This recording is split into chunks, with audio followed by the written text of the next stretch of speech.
were defense mechanisms, whereby it is said, according to D.N. Beach, the army at Great Zimbabwe was very powerful and strong.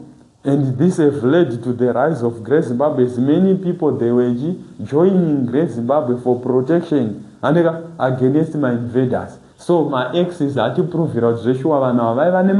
Nema weapons.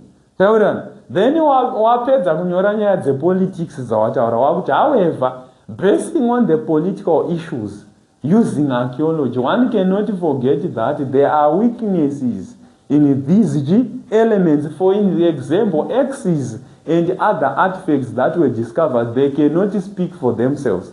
By so doing, maybe they were manufactured for hunting only, not for defense mechanism. However, that's when we include sources such as oral tradition, which gives us the real political arena of the pre-colonial society, which states that the king at Great Zimbabwe was Chibata Matos. Whereas archaeology haikwanise kutiudza kuti aiva king wacho kupolitics ndiani, but oral tradition yatiudza. Ipapa chandatokangana kutaura ndechekuti patinotaura kuti it was a royal residence, hati oral tradition haitiudze reason why mawalls akavakwa, but archaeologist andi kutibuditsira, ndo pari kubuda strength. Saka paunenge uchitaura strength archaeology uri kutobuditsa weaknesses emamwe sources. I welcome you all, guys. It's your intellect once again. In this segment, before you have watched this video, you must know the location of the intellect. So guys, many people, they wonder where they can find me. Guys, you can find me in Unit O, in Chitungwiza. Those are the numbers on my screen, and those are the subjects in which I offer. So mukauya kuchitungwiza Unit O, padhuze nepataita, or just close to Seke 5 High School. Mukangobata number dzirapo munondiwana. Those who want to join, certain people, they think that maybe I only teach online lessons. No, I teach both online and physical lessons. So for more evaluations, you contact the number on the screen. Thank you for your support, YouTubers. Thank you for your support, TikTokers, and also those who are on Instagram and those who are on Facebook. Keep on supporting your internet. Shalom. Watch the next video and enjoy. Don't forget to subscribe, to like, and to share.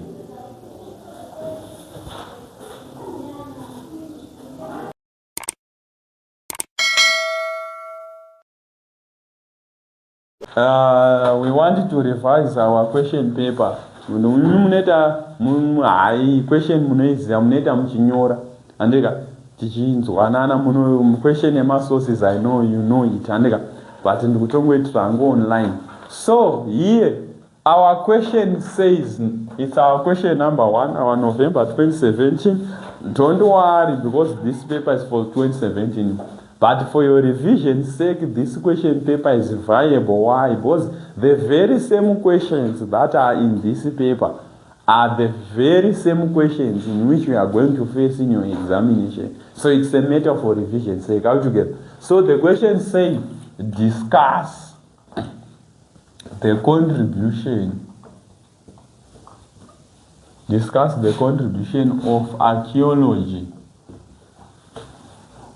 towards the recovery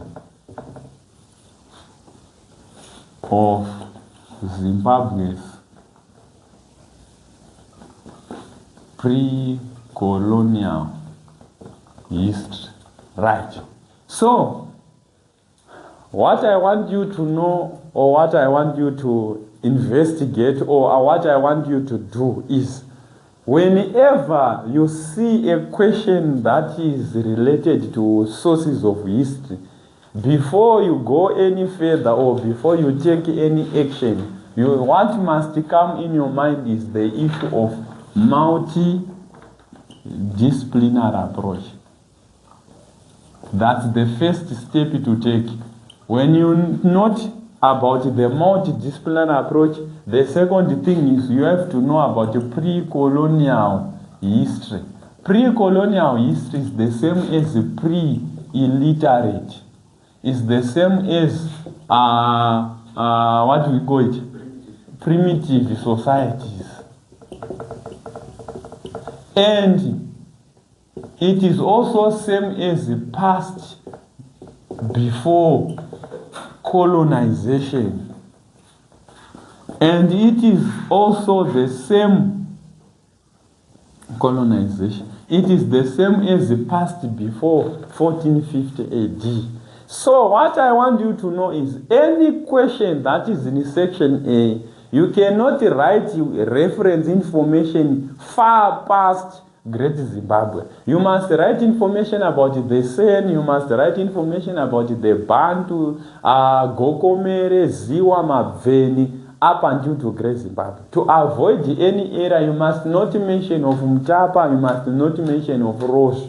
Why? Because we are talking about the pure history. Those who know history, they know that colonization have started within the Mtapa state. Why? Because when the Portuguese came here in Africa, when they were avenging for Father Gonzalo da Silveira, their major aim, if you can take note of any Bebe, Jacobins and whatsoever, Tyndall and whatsoever historians, they noticed that the colonial issue of imperialism have been started since the Mtapa state. So those who know history, they know that if we say pre-colonial history, because the Mtapa state, remember, was invaded by the Portuguese during the time of the Prazo system, where we're now having puppet leaders. So it means that already colonization have started.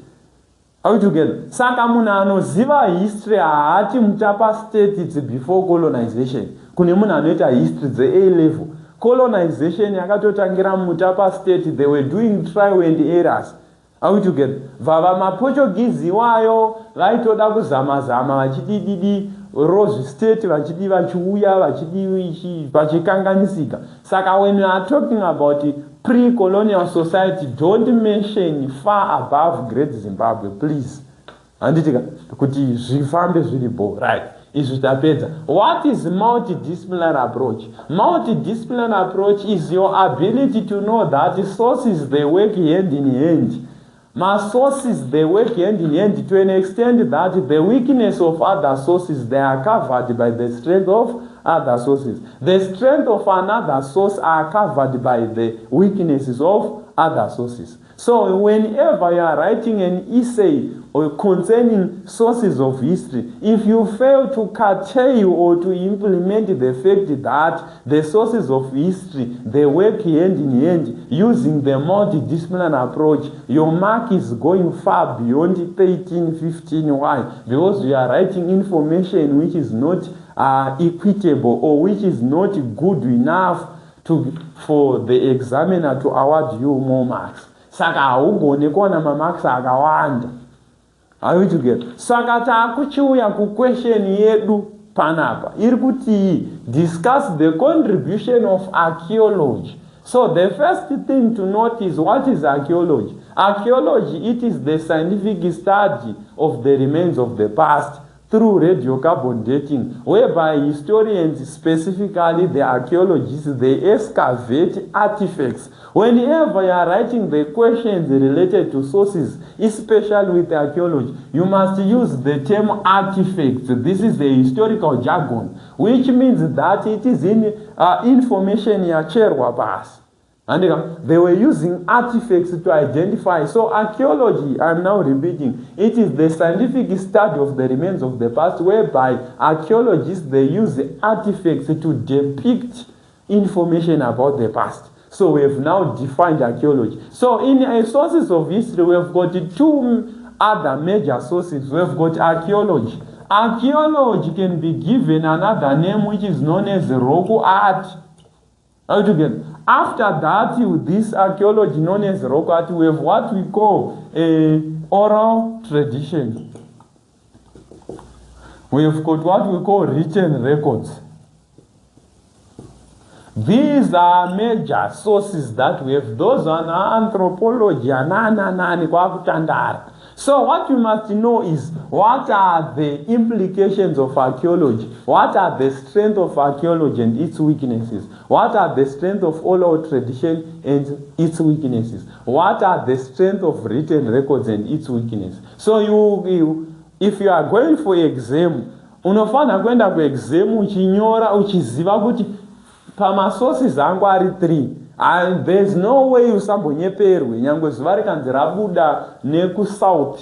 Hapana zimseki paichakubvunza question yemasources isingabvunze archaeology kana oral tradition or written record. So they twist the events. It's either vachakubvunza written records nemamwe manyorero kana oral tradition. Saka wochangoziva kuti I'm going to use, kana uri kuwatanga nema-written records uchashandisa ma-strength oral tradition uchidhisa ma-weaknesses emamwe ma-sources. Kana vabvunza oral tradition uchashandisa ma-strength oral tradition uchidhisa written records nearchaeology. I'm using the word kuti kudhisa because mukuziva kuti kuti chii tuwirirana.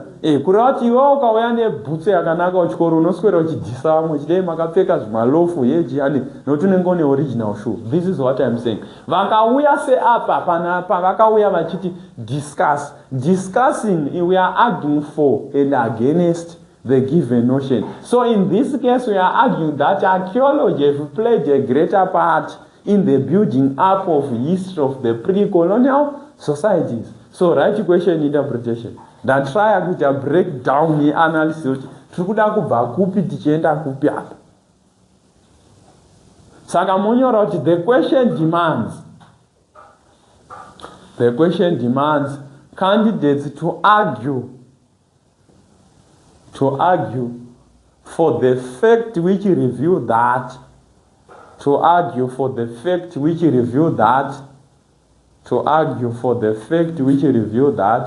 oral tradition have played a greater part. To the fact that archaeology have played a greater part. In building up political, social, and economic.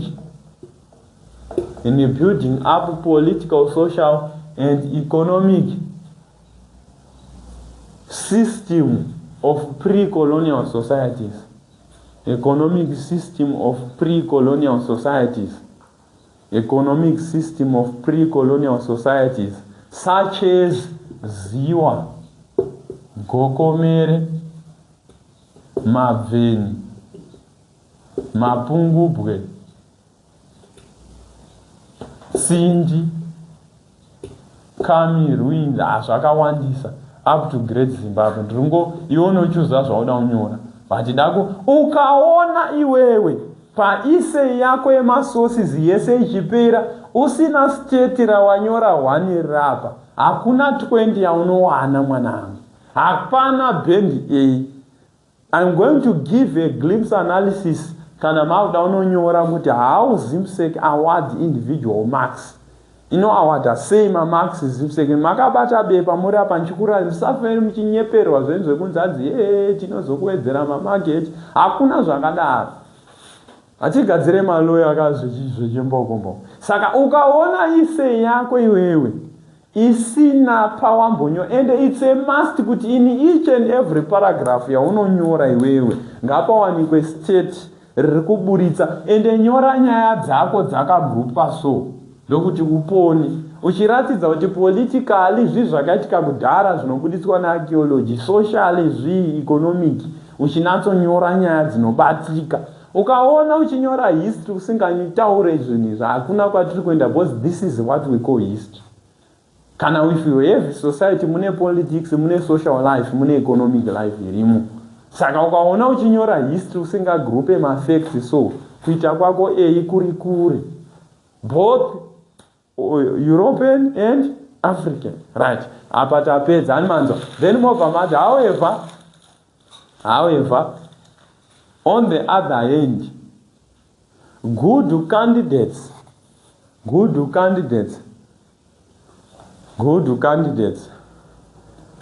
cannot forget cannot forget to pinpoint that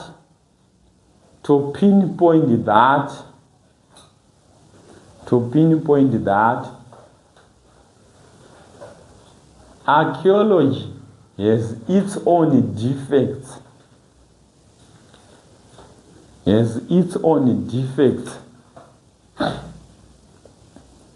That can be covered up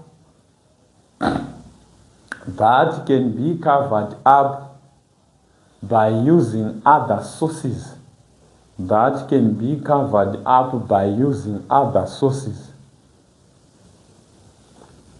Nizoga ndozvo zvatofanira kuziva kuti saka kana tambobuditsa ma-strength kwa-affirmative side, I think I've explained it before earlier, right. So takuchiita sei panapa manaka tauda kungogara tataura because this is August. Saka tikaramba tichitamba nenguva, time yapera, hakuna zvinozonzi tichazorara tichiina nditi sezvozvo ticharara tichidzidza zvinoitwa nemadufu zvacho. Isusu kana takutoita chinhu chedu takutoita chinhu chedu. Saka tinouya panapa touya tobuditsa archaeology, handitika right, taisa archaeology on the ground.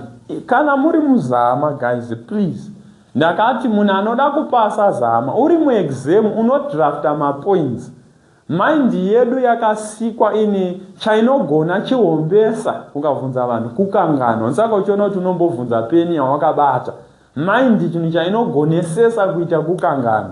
Saka kuti usakanganwa ukasvika papoint unotora rough draft paper woita zvatakuda kuita paside, womeka sure kuti question interpretation iri mumind mako, waita question interpretation mumind mako, wapedza izvozvo womeka sure kuti wadrafta mapoints ako, handika wadrafta mapoints ako iwewe down, tuwirirana, wanyora mapoints ako iwewe, waburitsa mapoints ako kuti apa, kuitira kuti iwewe paunenge wakungononyora kungotora chinhu chii, because ukada kutora zvinhu kubvisa mumind uchiisa pabepa maerrors anowanda, but imi mamuteerere manje. Saka zvaunoita touya paarchaeology totsvaga kuti archaeology inobuditsei nezvenyaya dzepolitics dzekupi, dzema-precolonial societies.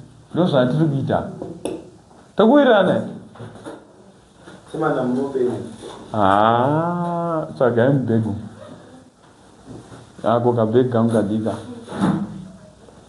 hanzi pane imwe. Saka taakutsvaga kuti papolitics, handitika, ndezvipi zvinhu zvinobuditswa nema-precolonial societies. Tokuwirirana zvaanoburitsa zviri kupolitics zvaunzwa nearchaeology. Tikuda kutsvaga ma-strength. In this case tiri kutsvaga ma-strength archaeology anova ihombe. Kunobuda nyaya dzipi archaeology papolitics?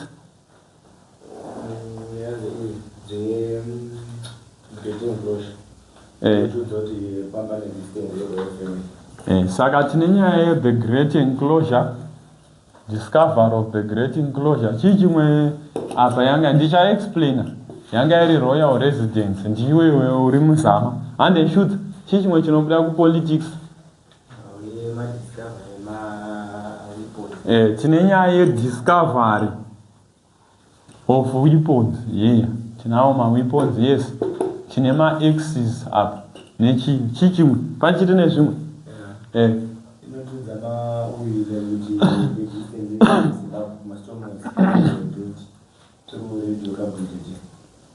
kuti yainotudza kuti tikuda kubuditsa nyaya dzepolitics wati kuti inotudza existing state yeGreat Zimbabwe tiri kuredio kabonditing painotudza kuti mastone was anoestimate kwajechi akatanga kuitsanga. Saka iri politics eredzo tikuda political fair pakuti chii pauti yakatotudza totanga kupetwa state kutorongo totanga kugadzira uroda kuti chigumi ndinongotara poende kuti ipinde iri social, inopinda kuri kuma-social, haipinde uku ku-social ndopateta kupinda chiti vaipeya tribute kuri kuma-economic. Saka unogona kuisa zvinonetsa kubuditsa kuita pinpoint, handika. saka ndo apa ndo zvinhu zvatokwanisa kuwana paprecolonial ko zvinhu paGreat Zimbabwe ndataura Great Zimbabwe hapana zvimwe zvatokwanisa wana kune tumwe tumastates zvinoburitsa kuti tine what do you call it zvinotiprovira kuti inonzi kuti Great Zimbabwe mamwe mastates aiva nepolitics. Pane zvimwe zvamunazvo hapana neti right tobva toya paeconomic factors maeconomic akawanda andika tisingashandise Great Zimbabwe zvimwe zvatinowana zvinoratidza economically kuti vanhu vava neeconomic setup. Tine nyaya ye10 kg gold in the Great Enclosure, tine nyaya cattle bonds anga estimate on the anga ari 10 kg futi anga aonekwa as rubbish. Chimwe chatinacho ni discovery yema ancient tools ne macarbonated seeds anga kuma state yakaita sana siona handichakudeedzai kana ndapedza carbonated seeds garai boko ancient tools with the carbonated seeds e.g. kuna nani gokomere nanaziwa nika chiki trade tine nyaya yetrade yakaonekwa pa nemaceramics e.g. mapungubwe handika chimwe chatinacho craftsmanship. Great Zimbabwe soapstone beds ndiwo uri kudraft hakuna chekumhanyira muzama kuti nhinga anyora nhinga havana basa havasi maintellects ivavo ndiwo uri kudrafta kuda kutsemura vanhu zvako obana yani vanozongonzwa inonzi hondokondo potaura vhura izvi zvese zvakuzikanwa vanongona iri hondokondo vanongona status yakanuna mai toenda pasocial haizvi apa inyaya ndiwari kudrafta isei yako kwete ungomhanya kunyora siya vana tinhadzirwe vangoti vakaona question nayo siya so iwe drafta question wakadzikama ende panguva yaunenge uchidrafta question adrenaline yekutyazama yanenge ichipera bhozi wakati unomhanya kunonyora unozati kune inonzi fear of the exam inogona kuti dzvamuso unoziva yekuti ingori nemunhu wese naturally inini chako 7 panapa ndikatonzi ndikazama kandinako pane kahe hauzotye but une kamwe kaunongonzwa jei kune zama mubata zvandana izvozvo zvinopedzwa nekunyora mapoints uchidzikamisa hana neropa nebp zvichidzikama so vamwe waona mainjini mahombe hachange unoona kuti gonyeta rimutswe nekuenda karinoita awa richirevhwa vana kumba mugofara kuti nhasi tarevheswa horori yezvekupi mukunzidzisa injini inotanga yadziya so kwete ungomutsa mota nekuenda inonoka. Saka ukadangoti wapinda muexam nekutotanga kunyora ndo unofoira kuita kwako istotozati kushoma ukapinda muexam unoridzikamira right. Toenda kusocial zvinhu zvatinazvo zvinoratidza kuti zvinotiprovira kuti vanhu vanga vane social life culture through paintings. Tine nyaya yeculture tine mapaintings handika e.g. the sunny people handika chimwe chatinacho religion. Tine nyaya yereligion tine soapstone bed tine futi nyaya yetotemism chimwe chatinacho peuma soapstone beds futi akaonekwa vanobuditsa kuti vaita totemism. What else? Tine nyaya yemagraves anobuditsa kuti they bury their dead. Social life wapedza wakuuraya vanhu vako kavako one wakuchakubata mapoints one uchiuraya vanhu. I think ndo last time yangu yekutaura masources zvegore rineri handichataure futi afoira both online ikoko afoira ndatori ndo handina pamwe futi pandikushandisa simba rangu rese ndofunga kubva panapa breakdown yekuti masources anowaniswa sei anoitwa sei. I'm trying my best. Even God knows kuti I'm trying my best kuti even achaona video iri yangu after 15 years anofanira kungonzwisisa kuti masources atsanangurwa zvinonzwisisika. Taurira hakuna unozati hakuna chinonzi far beyond zvatikutoita izvozvo. Usambofunga kuti kune pamwe kunotsanangurwa masource far beyond what are we doing right now. Saka zvawakuchiita wawana mapoints, so wakuchiita sei wanyora mapoints ako pasi wakuchitanga kubuditsa inonzi multidisciplinary approach. Pakubuditsa multidisciplinary approach tinoshandisa inonzi AB vertical approach wamanoiti block system.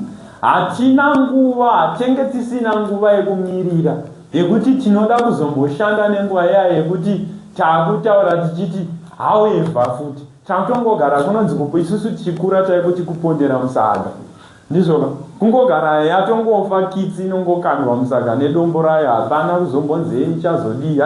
So apa kana tangoexplaina mapoints mastrength patiri kubudisa mastrength handiti kuona kuti ese mapoints atanyora ari kubudisa mastrength archaeology, but at the same time hatifaniri kufogeta kuti archaeology ine maweakness. Saka tinoti tikabata mastrength tichibuditsa politics through archaeology tinozoenda tonotaura maweaknesses earchaeology asingabuditswe kuri kupolitics tichitoenda. Same applies kana question ikauya ichiti oral tradition unenge uchidaro ipapa ndichaita zvese ndapedza kurova archaeology ndichauya ndorova written records ndouya ndorova oral tradition ndizonzwa anoti aziye mazozisi tapedza. Saka apa takuita sei?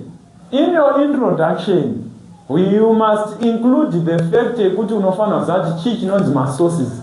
Good introductions they include the definition. Good introduction include definition yekuti chii chinonzi sources of history. Sources of history, it is chii chinonzi sources of history.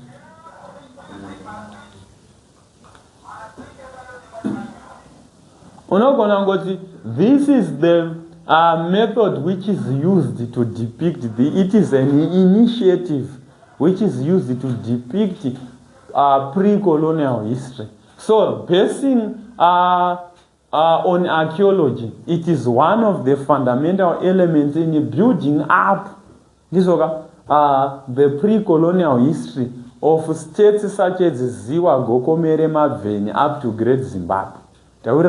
Wanyora udaro wakuti wewe. As a result, archaeology have managed to depict the political, economic and social life of these pre-colonial societies. And by providing artifacts. And watopedza kana wada zvese zvima artifacts atataura. However, on the other hand, one cannot forget that archaeology has got its own defects that can be covered up by written records and oral tradition, since artifacts cannot speak for themselves. And above all, artifacts can be affected with weathering and other agencies. And watopedza. Saka uri papo wakuya kuti political, taking consideration of pre-colonial societies such as Great Zimbabwe. The fact that archaeologists have found the Great Enclosure as one of heritage sites that were left by people long ago, it is one of the fundamental elements which can be used to build up the political elements. So the Great Enclosure, as it is discovered, it has depicted that it was the royal residence of the king at Great Zimbabwe, whereby other peasants and other people of the low social class, they were living in the low village of the Vinicity, of the Great Enclosure, which depicts that there was a political hierarchy by Great Enclosure. It was a royal residence. Saka the great enclosure, as it was discovered with the huts anoratidza kuti akabhenwa netumwe tumaremains twaiva far away from the great enclosure, it has proved that the great enclosure was the royal residence of the kings at Great Zimbabwe. So as a result, archaeology played a major role in revealing the political issues of pre-colonial societies. Furthermore, the discovery of weapons in the great enclosure, they also proved that the pre-colonial societies such as Great Zimbabwe, they had an army, they discovered axes, they discovered bows, they discovered arrows, and these were defense mechanisms, whereby it is said, according to D.N. Beach, the army at Great Zimbabwe was very powerful and strong. And this has led to the rise of Great Zimbabwe, as many people, they were joining Great Zimbabwe for protection against my invaders. So my axes are to prove it out. Weapons. Then wapedza kunyora nyaya dzepolitics dzawataura wakuti, however, basing on the political issues using archaeology, one cannot forget that there are weaknesses in these elements. For example, axes and other artifacts that were discovered, they cannot speak for themselves. By so doing, maybe they were manufactured for hunting only, not for defense mechanism. However, that's when we include sources such as oral tradition, which gives us the real political arena of the pre-colonial society, which states that the king at Great Zimbabwe was Chibata Matos. Whereas archaeology haikwanise kutiudza kuti aiva king wacho kupolitics ndiani, but the oral tradition yatiudza. Ipapa chandatokangana kutaura ndechekuti patinotaura kuti it was a royal residence, hati oral tradition haitiudze reason why mawalls akavakwa, but maarchaeologist andi kutibuditsira, ndo pari kubuda strength. Saka paunenge uchitaura ma-strength earchaeology, uri kutobuditsa ma-weaknesses emamwe ma-sources. Apa pandaenda however kupolitics, handabuditsa weakness earchaeology, mandabuditsa strength ye-oral tradition. Ukasadaro kumasource haupasi. Usambofoka zvinyepera, maki yako haiendi muband 1. Band 1 nderekuwana 21 to 25 marks. Sorry, 22 to 25 marks. Umunanzve unongogumira kuma 13 kwenyingoko.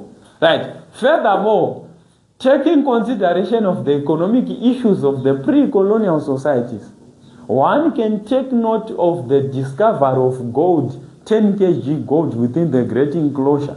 It has depicted that the people of Great Zimbabwe were traders, where the great enclosure was constructed as a trading center, whereas oral tradition does not review the implications why 10 kg gold was found within the great enclosure. But archaeology, archaeologists, oral tradition aitombotiudze zvese izvozvo zvekuti zvazodai, but archaeology, they've excavated gold, oral tradition haina.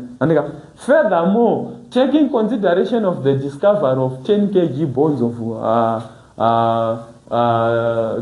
cattle bones that were discovered as rubbish around the great enclosure, according to archaeologists, it has proved that the people of Great Zimbabwe were pastoralists. According to P. Gallagher, he stated that the discovery of 10 kg bones which were thrown as rubbish around the great enclosure, it has proved that the people of Great Zimbabwe were more of pastoralists than miners. And hence, archaeology have proved that economically, the pre-colonial societies, they practice cattle keeping, whereas this oral tradition does not have tangible evidence to prove that people in Great Zimbabwe were cattle herding. Furthermore, taking consideration of the ancient tools with the carbonated seeds which were discovered, for example, at Gokomere, where clay pots were discovered with the millet sorghum, which was rotten as it was excavated by the archaeologists, it proved that these pre-colonial societies, they practice farming Altogether, they were farmers. Whereas written records, it does not provide tangible evidence to prove it. They only state that these people were farmers, but they do not have tangible evidence to prove that these people were miners. Whereas archaeology knows proof by kutipa zvinhu zvacho zvavakachera muvhu zvavakawana. Tikurirana. Furthermore, taking consideration of the discovery of ceramics at Mapungubwe and the Chinese bowels at Great Zimbabwe, it is proven that the people at Great Zimbabwe were traders. They practiced long distance trade, and it has proved that archaeology has played a greater role by bringing up history of this pre-colonial society. Whereas oral tradition only states that they traded the Swahili traders, but it does not provide tangible evidence to prove itself. That's when we say archaeology played a greater role to provide history. Furthermore, craftsmanship. There was the discovery of soapstone beds at Great Zimbabwe. And these soapstone beds, they've proved that people in Great Zimbabwe, they were practicing craft work. And whereas written records, it does not provide that people in Great Zimbabwe were sculptors. Rather, European writers, they will try to say Africans are uncivilized, this according to Tyndall. So that's when we use archaeology to prove that Africans are they've got their own economic system of practicing craftsmanship. Soapstone beds. However, taking consideration of these economic aspects, what happens is that archaeology has got its shortcomings, whereby artifacts cannot speak for themselves. For example, maybe the discovery of the soapstone beds at Great Zimbabwe, it is also proving that maybe the Great Zimbabwe walls were constructed by the Europeans, or the economic system at Great Zimbabwe was much more centered on the Europeans because are the great sculptures. So now there's a debate. Ratinaro rekuti hatina evidence because artifacts they cannot speak their own.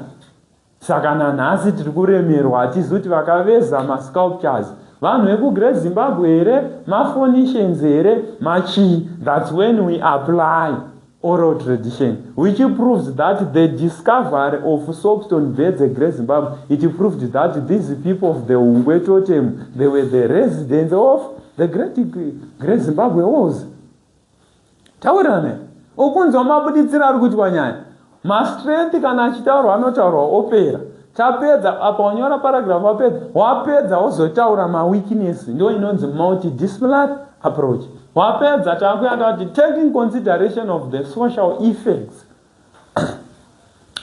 The people using on social basis, using the paintings of the Sun people, which were discovered within the caves, it has shown that the pre-colonial society have got a social setup. For example, there was division of labor among men and women, and whereby men were hunters and what were women were childbearers, as it is depicted by their pictorial drawings, as evidenced by archaeological findings. Whereas oral tradition, it does not give a glimpse information of the existence of the sun. Why havanyanyi kutaura nezvazvo? Because masana acho hachaane mashoma. But archaeology inotiprovera kuti masana akambodarikawo nemuno muSouthern Africa, muno muZimbabwe. But kwaoral tradition havanatsogona kutsanangura nyaya dzacho. But archaeology inotitsanangurira.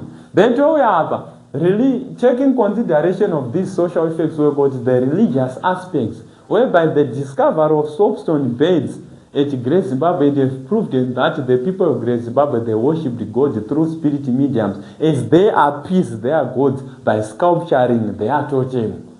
Altogether. So now archaeology had to prove that these people vaiva ne religious aspect play. And topics that unlike written records, and it does not provide tangible analysis to prove that these people were of more of a religious aspect. Rather, they have tangible evidence or information yavanoburitsa svini inozviratidza izvozvo. Furthermore, tine ma-issues totemism which are proved by the discovery also of soapstone beds. Tine totemism pauti the Hungwe totem was dominant at Great Zimbabwe, whereas oral tradition or written records, they do not know more about the totemism because the writers of the events at Great Zimbabwe, they were Portuguese. Vaisatobvisa kuti ma-soapstone beds akaisirwe, vakangotaura kuti paiva nema-soapstone beds, but they don't give the glimpse ekuti zvakaitirwei uchinyora taura. Then kana kuri kunzi tombochi question apa dangokupa example. Handiti ndezvearchaeology manzwa mastray zvaida kunyorwa kwa-affirmative nekuna-affirmative using a B-vertical approach. Tomboti isusu panapa tauya question yauya panapa yakati apa pakanzi archaeology pakanzi oral tradition apa toda kuinyangira zimuseki pesi.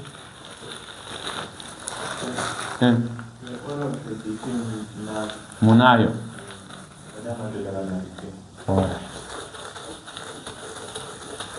we online maita munyama muno ndokuti muyo kumaleseni kwasendu apa pama-written records ndoyanzione vana vangu haipo yoni.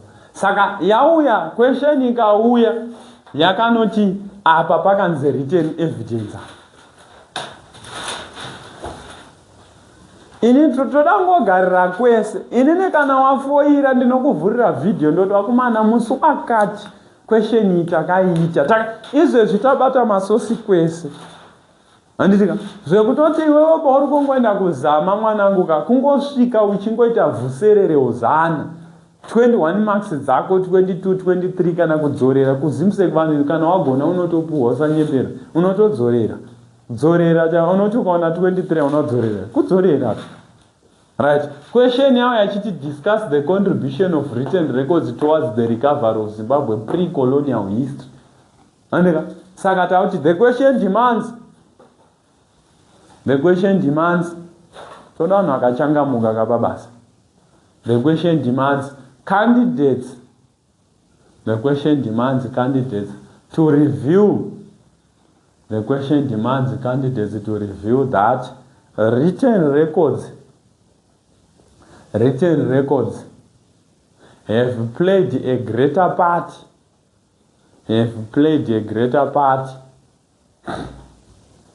towards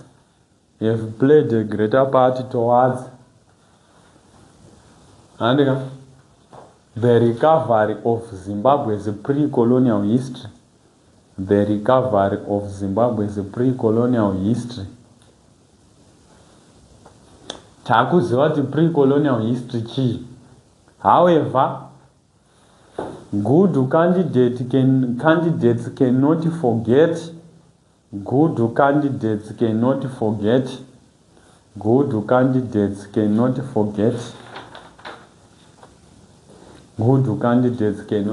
the fact that written records are affected by their own weaknesses.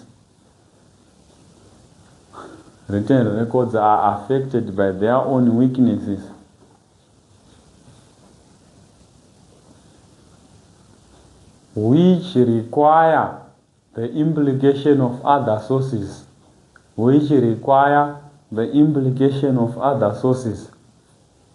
Such as archaeology and oral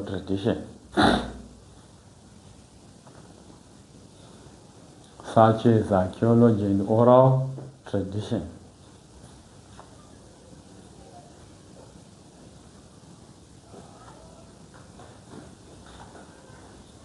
Tawananera zvatopera uku kwakangofanana takutsvaga kupolitics. Written records dzinobuditsa nyaya dzipi dzepolitics. Inotaura nyaya yachi name of kings, name of states. Chichimwe shudza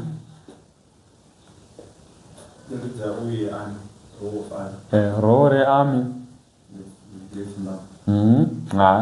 tinozongobatadza chichimwe pane zvimwe rezvatasei Marosa King. Question ukagara waidrafta imamuterere chete, problem inyamuterere. Question ukagara waita zvandaita zviri rei kuti ufoire. But izvi zvinoitwa nemalawyer chaivo, malawyers chaivo right now malawyer chaivo mukoti anotoenda akadrafta tumapoints kana kabhodhi kake achibuditsa evidence through point evaluation. This is how we are. Today, we as philosophers, as lawyers, judges, politicians, chinongoda chino chinongotibuditsira blueprint yezvinhu zvatinoda kuita. Bichana so wototanga kuputika. Kwete kuti unongoda kunyora isenya. Akumana ungati musoro uri kufunga John kana Cecilia yoyo. Wobva wafunga nechikoro kawani. Zvinonetsa. Zvinoda kuita zvichidraftwa so. Paeconomic inobuditsa chi? Chinobuditsa nyaya yetrade. Chichimwe. Mining. Hunting. Chichimwe. Blacksmithing. Tambonyora zvishoma. Toenda kusocial. Tinobuditsa kunotaura futi nyaya yereligion. Handika? Division of labor. Handika? Chichimwe. Totemism. Class system. Tombomira nemapoints mashoma aya. Just for you to revise.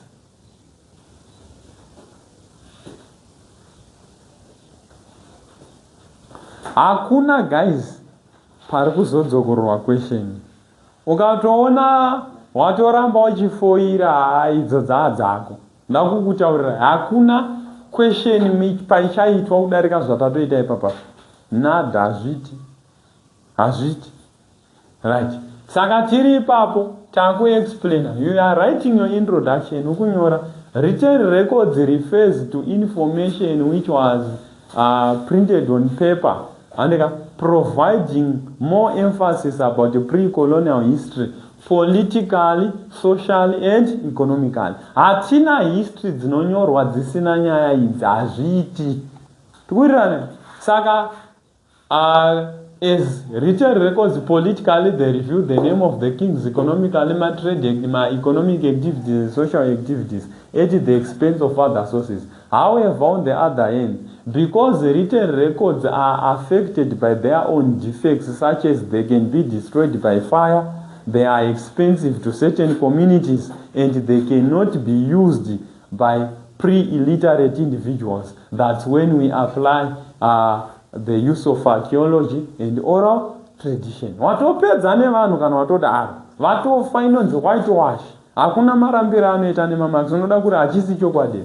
Right, tapedza daro takuti politically, taking consideration of the political setup of these pre-colonial societies, archaeology is one of the major elements because it provides the names of the kings. For example, the king at Great Zimbabwe was known as Chibata Matos. It is one of the fundamental elements we only find in written evidence, as oral tradition cannot provide this information because it is affected by memory lapse. Hence, written records remain the key source. Nekuti kuri oral tradition vanhu vanokanganwa zita ramambo, madzimambo acho awandisa. Saka written evidence zvakanyorwa pasi hazvikanganikwe. Ukasanyora paragraph uchidai hakuna maki yako ipapo. Hapana zvawaita. Furthermore, taking consideration of the pre-colonial societies, we can take a glimpse of the names of the state. Written evidence provides the information about the pre-colonial states in their order. For example, it manifested that the decline of Mapungubwe led to the rise of Great Zimbabwe. The decline of Great Zimbabwe led to the rise of Mutapa state. So as a result, our information is provided in chronological order with the actual names of the state. We as archaeology cannot provide that information because artifacts cannot speak for themselves. So written records remain a key source.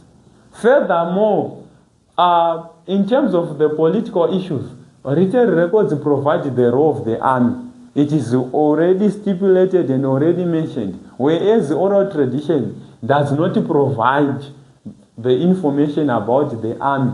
Archaeology cannot provide us that at Great Zimbabwe there was the army I die. You can only find the axes resting, but I so explain what demorations for what and for who. How to get Saka Jakubudita written evidence in a more emphasis than archaeology. Right. However, taking consideration for the fact that wapedza kunyora ma-strength, written records is affected by its weaknesses. For example, written records, they can be used, not be used by individuals who are illiterate. So by the fact that it is affected by that issue, we cannot find more information about the political issues of my pre-colonial society, because the elders were not able to read or to write. That's when we apply the implication of oral tradition, because information is passed from one generation to another generation by the word of mouth without any complications. Simple zvandiri kutoita zvichitsemura mamarks achingouya. Furthermore, taking wapedza kunyora ne-effect. Furthermore, taking consideration of economic issues of pre-colonial sources, or written records provide information about the fact that the people of Great Zimbabwe, they were trading with the Swahili traders. For instance, the Portuguese documents, they have evidence that the Swahili traders are the first traders to trade with the people at Great Zimbabwe. And now we have got the information that the people of Great Zimbabwe, they were now practice a long distance trade. Whereas oral tradition does not give that information. Why? Because the elders, they may die without passing this information on. Okunzo, ndiori kutonyora information yako. Chisa information kuchizora ba. Wapedza furthermore, written records it provides information about the mining activities that were taking place. For example, they say that the people of Great Zimbabwe, they mined gold in which they used for trade. For example, according to DN Beach, Great Zimbabwe was not a good gold producing area, but rather its rise have contributed by the availability of gold. However, we cannot forget that oral tradition cannot provide this information. Yekuti mining activities aitwa. Why? Because chimwe chinogona kuitwa ndechekuti it is affected nezvinhu zvakafanana futi nana exaggeration. Nandika, whereby the elders may say kuti kwaitwanikwa tons and tons of gold. Andokonaka, whereas zviri zvinhu zvingatese singaitike. That's when we apply nekuti tatotaura kuti Jane Beach akati it was not a good gold producing area. Ukabata uchitonyora. However, wakutoenda kune umwe wakutotaura kuti written records haitipe good enough evidence to show that the people of Great Zimbabwe vaita sei vaiva economic activities. Why? Because the written evidence can be affected by issues akaita sana racism. For example, European writers, they disagree by the fact that Africans, they can be civilized to an extent that they practice trade, mining and hunting. They say they lack initiative. So information, it cannot be passed on. That's when we apply oral tradition, which reveal that the Bantu-speaking people were civilized to an extent that they practice trade, mining and hunting for their own livelihood. Tiuri kutonyora information ine musoro. Obaba chidaro. Saka ndoonawo dzacho ameno kana pane ane mubvunzo obva abvunza. Ndaida kubvunza ko point yangu kuti haina room for question. Zvese izvozvo zvekuti haina inini apa ndingoshanda nezvandendafunga nguva iyoyo, but hazvisi kureva kuti zvinhu zvandafunga nguva iyoyo inini ndizvo chete zviri right. Get me right. Inini zvandichitaura kukupa insight yezvatiri kuda kuita, asi hazvisi kureva kuti It does not mean even those who are online, it does not mean mapoints andataura apa ndocheta ari right. Ako iwewe mapoints unofunga ari right as long ari kuseva zvatataura zvikudiwa nequestion. Zvese zvana memory lapse, zvana no room for questioning, zvana chi zvese izvozvo zvinopinda. Inini ndiri kungokupa insight yekuti uvhurike, handiti? Hande kumbe mwana mvutsu. Question ukasainyora uchidai kana uchiziva hako kuti augononyora chidai, gara warega vozokunyorera mahara. As long chete question yemasources usingainyore matauriro andaita uri kunyorera mahara, gara wasiya. Usingagoni kugrupa, let's say ukada kugrupa. Let's say nami ndikada kugrupa nditonge ndopererwa nemapoints acho. Kugrupa chii ndozvanda inzwa inga ndataurawa nezvinhu zviri pachena kuti kana usingade inga ndataura apa munanzvi ingawani nhai wamana ndataura pachena inini pana painformation handikukupai inandidzidzise munhu anoita b if even my catalog ndofunga munoriona inini ukatoona watoita b ndivo vanhu vanenge vachipa inini ndiri ukuona iwewo ukaona ndakudza chinhu yochitaura zvako takutongoziva kuti uri kutangira pa b downwards. Inini zvinhu zvandiri kutaura izvi ndezve a. Iwewe kana une muono wako usiri uyu b downwards. Ndofunga izvi zvandiri kutaura zviri simple because as a historian takatanga kuita history tiri maform 1. Munhu wese kuhistory atodzi mapolitical ndosaka waitoona kuform 1 naye makambonyora history mchingoti mukangoti the king was the head of the state mototera moti they practice trade maidaro even kuprimary izvezvi kuheritage chaiko hapana pano unotoziva kuti aya marose aking economic social zvinhu zviri very simple zvazvitombode kunzi hanzi ndazopererwa ndazota this is very simple stuff because ndo history dzacho hapana patinoita history tisina politics tisina economics ndosaka wakatoona kuti pawakatotanga kuintroducewa kuhistory wakatozwa kuti kune anonzi mapolitical factors maeconomic factors masocial saka pawasvika kuno kuA level unofanira ngochitoziva kuti politics chi economic chi social unless kana uchida B rako simba isusu tiri kutaura inini musapese pamunonzwa ndichishama muromo wangu handisi kugadzira munhu anoita C. Inini pese pamunonzwa ndichitaura information yangu izvozvo zviri correct ndomakirwa but range rako ndeiri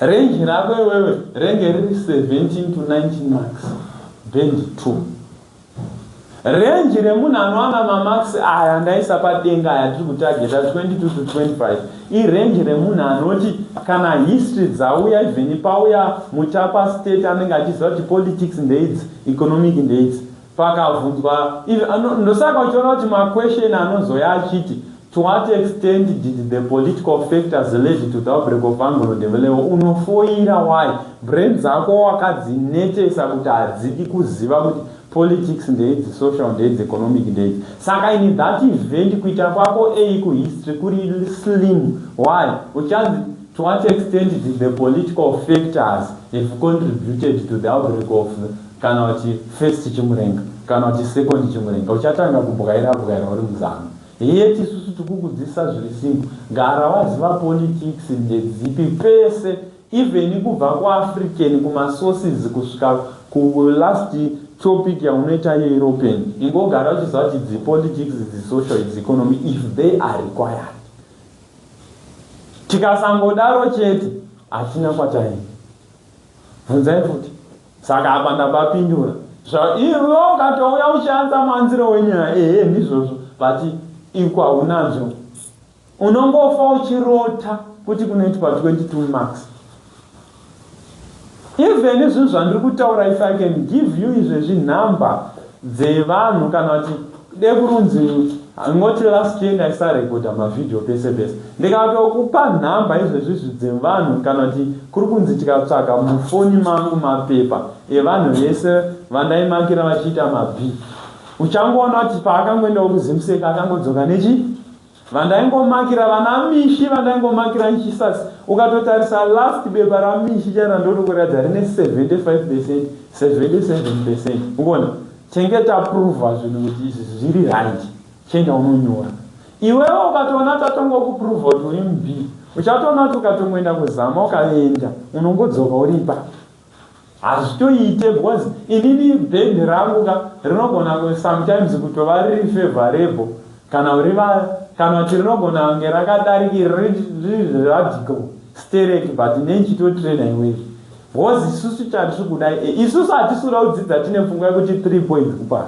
Isusu tinoda kudzidza tine pfungwa yekuti 5 points ndo dzatikuda, unless wo kana usingadiwo 5 points ndizvo.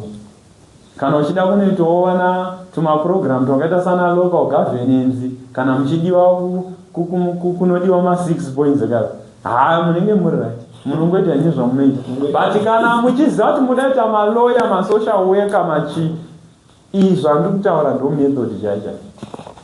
Umwe mubvunzo bvunzai.